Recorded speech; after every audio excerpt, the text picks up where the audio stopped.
Okay, guys, so we are moving away from enthalpy. We're not done with it. We're not never going to see it again, but we're going to start to shift away from enthalpy.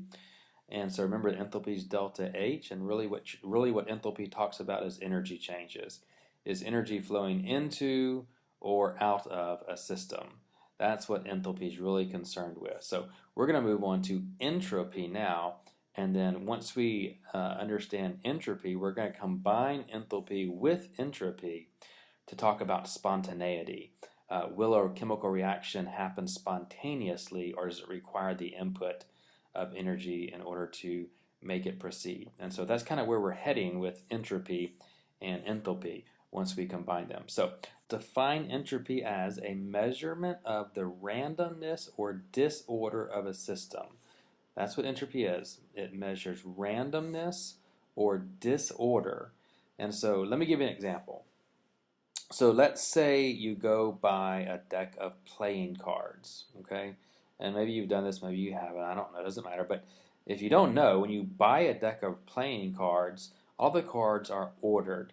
They're ordered by suit and they're ordered numerically. And so, for example, you open up and you look at the first card, and the first card is, maybe the Ace of Hearts. And the second card would be the Two of Hearts, and the third card would be the Three of Hearts, and the Four of Hearts, and so forth and so on up until the King of Hearts. And the very next card would be the Ace of, say, the clubs. Okay, the Ace of, isn't that a pretty club right there? Ace of clubs, and then Two of clubs, and so forth. So they're very, very ordered. Now, after you play with them and you run, play some games of spades or whatever, they're no longer ordered because you've shuffled them. And so what has happened from the new deck into the played with deck is that the disorder or the randomness of the deck has increased. And we would say that the deck has increased in entropy. You could think of, we could do lots of examples. I've got a 13-year-old daughter and her room is a mess. And you could say that her room has high entropy. When she cleans it, when we make her clean it, then the entropy decreases. It becomes more ordered. And so you have to understand the signs of entropy. So first of all, what is the symbol for entropy? The symbol is an S. So S is entropy, H is enthalpy, S is entropy. And so if we have S, if we have little s, and then let's say we have big S, okay, so low entropy and high entropy. Then low, you could describe low entropy as ordered. You could describe high entropy as disordered.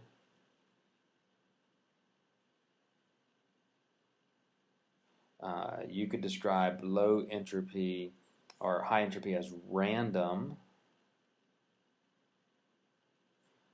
as well. And so that's your basic idea with entropy. You could say this is systematic, might be a word you could put over here. It's systematic. And so make sure you understand that. And so that is what entropy is. Let's relate that a little bit to states of matter.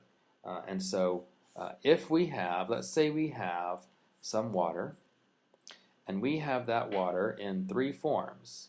We have that water in the solid form, we have that water in the liquid form, and we have that water in the gaseous form. Which of these is the most ordered or the least random, and which is the most random? Like when you're looking at the particles, how are the particles arranged and organized? And so you ought to be able to figure out that solids are more ordered and gases are more random. The gas particles are more randomized. And so if you're looking at a substance, the solid form is always more ordered than the gaseous form, and the liquid form is in between. Now, relatively speaking, there's a relatively small difference between the solid and liquid. It's a small difference in entropy because liquids are they're not nearly as ordered as a solid, but the particles are still closely packed together. So a small entropy difference here. When you go from a liquid to a gas, that is a very large change in entropy, a very large change in entropy to go from a liquid to a gas, because the gas particles spread out exponentially in space to spread out. Now, there is another one, it's not really a state, but another condition I want you to know, and that would be something in the aqueous condition, which would be in between a liquid and a solid. And so, for example, if we had NaCl, aqueous, we could just do NaCl. We could do NaCl solid, and then we could melt that solid and have NaCl liquid, and then we could put that salt in water and have NaCl aqueous, and then we could heat it up and turn it into a gas and have sodium chloride gas. And so that would be your orders. We'd have low entropy over here, relatively ordered. We'd have high entropy over here, very randomized, very disordered. So let's look at signs as well.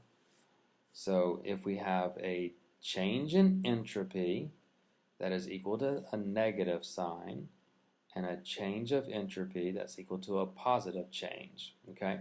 So this means, so if it's positive, then entropy did what?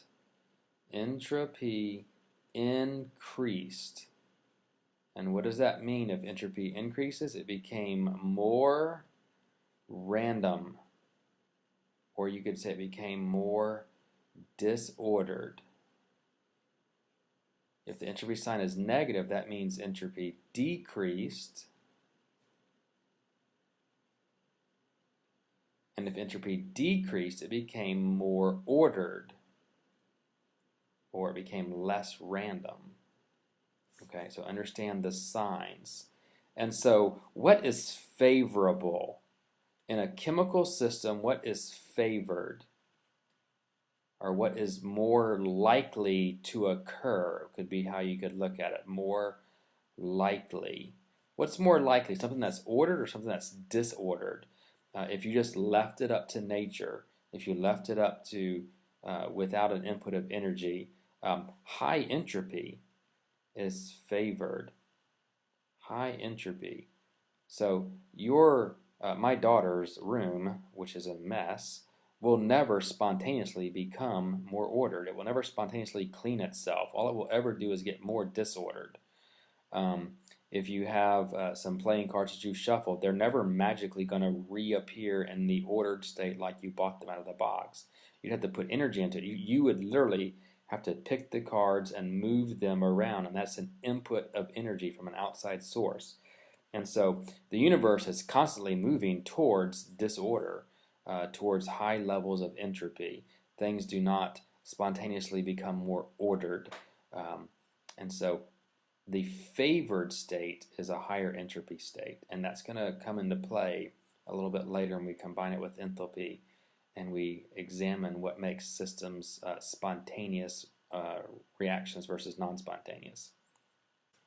All right, so taking this just a step further, you might be given some reactions to look at. So at the most basic level of entropy questions, you may be given a reaction such as this, and you might simply be asked to say, for this reaction, what is the sign of the change in entropy? Okay, and so it's asking you which side of this reaction, so here's our arrow, which side, the reactants or the products, is more disordered. So it's really quite an easy question to answer. What you're really going to look for is you want to look for the states. Here we have a solid on the left side. On the right side we have a solid, liquid, and gas. And so what is the most disordered of these? Well, gases by far are more disordered. And so as we went from left to right, we became more disordered. And so what's the sign for an entropy change where we become more disordered? Well, that means that the entropy change was positive. The entropy increased as we became more disordered. Okay, so here's another example. Again, what's the sign of delta S in this reaction? And so again, you want to look for solid, liquid, gases. Well, in this case, we got gas here, and gas here. So there's no change, right? No, not necessarily. how many gas molecules do we have on the left side? You've got 3 gas molecules on the left, and how many on the right? You've got 2. So when going from 3 to 2, does that become more disordered or more ordered? Think about it for a second. If you take something and you put it together, or if you break it apart, we're going from 3 things to 2 things. So we're putting something together here. Putting together is more ordered, and so this is more ordered. Or you could say that entropy decreased. And so if entropy decreased, then the sign of entropy is negative. The delta S is negative here. So that is your introduction to entropy.